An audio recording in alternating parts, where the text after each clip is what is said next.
If you watched television this week, you might have thought that the entire world had stopped for the political spectacle of America's 45th president being dragged into court by Alvin Bragg.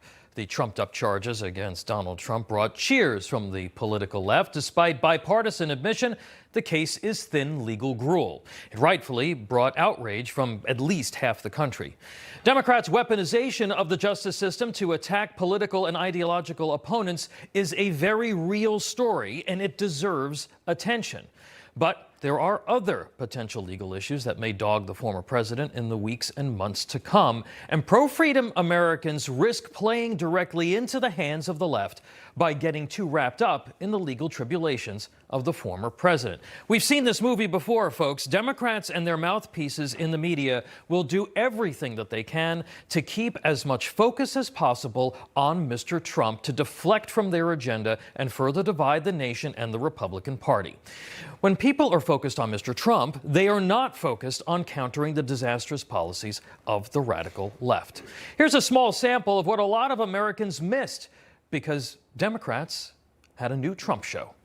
Hundreds of LAPD undercover officers' lives were endangered when a leftist group called the Stop LAPD Spying Coalition doxed them. And another slap in the face to our cops, left-wing candidate Brandon Johnson, backed by Bernie Sanders and the infamous Chicago Teachers Union, beat moderate Paul Vallas in Chicago's mayoral runoff. Mr. Vallas was backed by the police union and business leaders who framed his campaign around public safety. Now, Chicago could see mass police officer resignations in the aftermath of this, compounding the crime crisis that has resulted in more than 9,000 people shot in the city in recent years.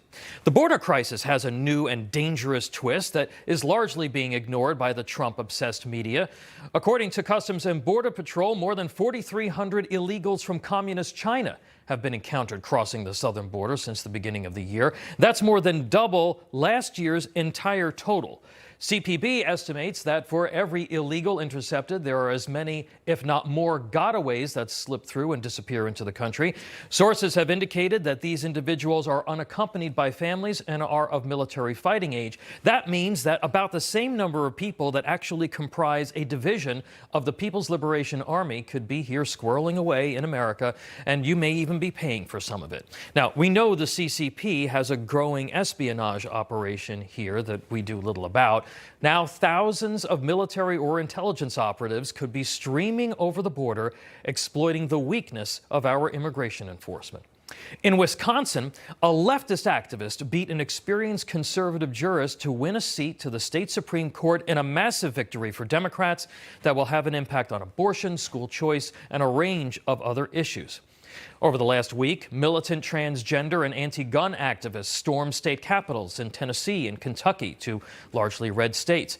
They've assaulted people, and other plots for more violence have been uncovered, all as the White House continues to promote taxpayer funding for chemical and surgical transitions for children and expanding Title IX to cover men playing in women's sports. Trump indictment mania has also unfortunately tamped down a major defeat for Vladimir Putin as Finland became a member of NATO.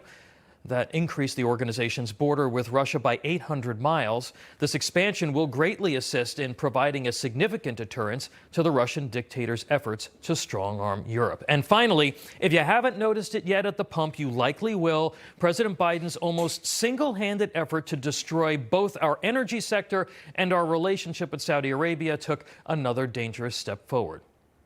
The kingdom this week agreed to oil supply cuts and made more public statements to distance themselves from the United States.